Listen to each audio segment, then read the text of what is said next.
Friends, welcome to my channel. आज का हमारा टॉपिक है adjoint of A 2x2 matrix. Okay, so अगर कोई भी एक 2x2 मैट्रिक्स दिया गया है तो उसका जो है एडजॉइंट कैसे फाइंड करेंगे। सो सबसे पहले तो देखिए, हमारा A इज इक्वल्स टू 1 3 2 4 ये एक मैट्रिक्स दिया गया है। ओके, सो अब इसका एडजॉइंट फाइंड करना है हमें। तो इसका एडजॉइंट कैसे फाइंड करेंगे। सो ये एक 2x2 मैट्रिक्स है। ओके, सो सबसे पहले तो आपको इसका कोफैक्टर मैट्रिक्स फाइंड करना आना चाहिए। सो देखिए, कोफैक्टर मैट्रिक्स ए हम फाइंड करते हैं सबसे पहले। सो कोफैक्टर मैट्रिक्स फाइंड करने के लिए हमें देखिए, ये जो डायगोनल का जो एलिमेंट्स है इसको हम बोलते हैं प्रिंसिपल डायगोनल। सो इसको जो है हम पहले एक्सचेंज कर देते हैं, यानी कि 1 की जगह में लिख लेंगे 4 और 4 की जगह में लिख लेंगे 1। ओके, सो अब जो बाकी के दो एलिमेंट्स हैं उनको भी हम एक्सचेंज कर देंगे। 3 के प्लेस में लिखेंगे 2 और 2 के प्लेस में मैंने लिखा है 3। ओके, सो अब इस तरह से एक्सचेंज करने के बाद ये जो दो एलिमेंट्स है, जो कि प्रिंसिपल डायगोनल के अलावा जो दो एलिमेंट्स है, इनका जो हमें साइन चेंज करना होता है। ओके, यानी कि अगर ये पॉजिटिव है तो ये नेगेटिव में हो जाएंगे, और अगर ये ऑलरेडी माइनस में है या नेगेटिव में तो ये पॉजिटिव में हो जाएंगे। सो क्योंकि यहाँ पे पॉजिटिव में है तो इन दोनों को हम नेगेटिव में लिख देंगे। Okay, so that's it. इसका जो है हमने कोफैक्टर मैट्रिक्स फाइंड कर लिया है। सो इस तरह से आप किसी भी 2x2 मैट्रिक्स का कोफैक्टर मैट्रिक्स जो है फाइंड कर सकते हैं।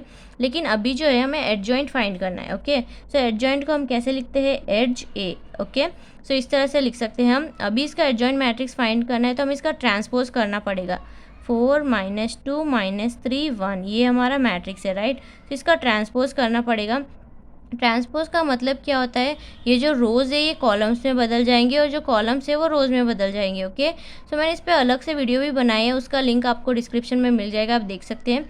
सो जो ये पहला रो है इसको तो हम लिख लेंगे पहले कॉलम में, और जो दूसरा रो है उसको हम लिख लेंगे दूसरे कॉलम में। दैट्स इट, हो गया इसका ट्रांसपोज।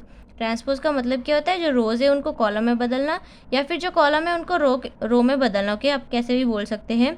सो इसका ट्रांसपोज हमें फाइंड कर लिया। Okay, so now this is adjoint A. Okay, that's it, हमने एक 2x2 मैट्रिक्स का एडजॉइंट फाइंड कर लिया।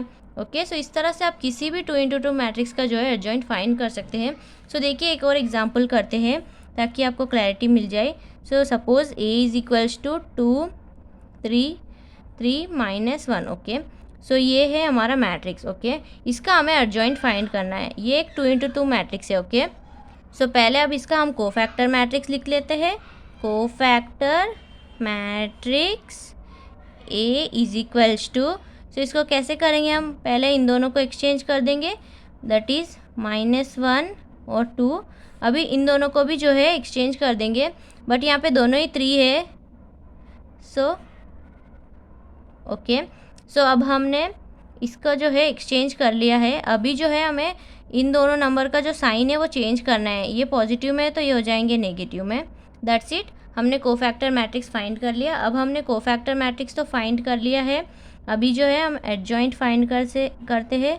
सो adj is equals to, इस मैट्रिक्स का transpose -1 -3 2 transpose. Okay, so transpose का मतलब क्या होता है, रोज़ को कॉलम में बदलना और कॉलम को रोज़ में बदलना। तो पहला जो रो है उसको हम लिख लेते हैं कॉलम में, सेकेंड रो को भी हम लिख लेंगे कॉलम में। That's it, so we found our adjoint of A 2x2 matrix. Okay, so इस तरह से आप किसी भी 2x2 मैट्रिक्स का जो है एडजॉइंट फाइंड कर सकते हो। Okay, that's it.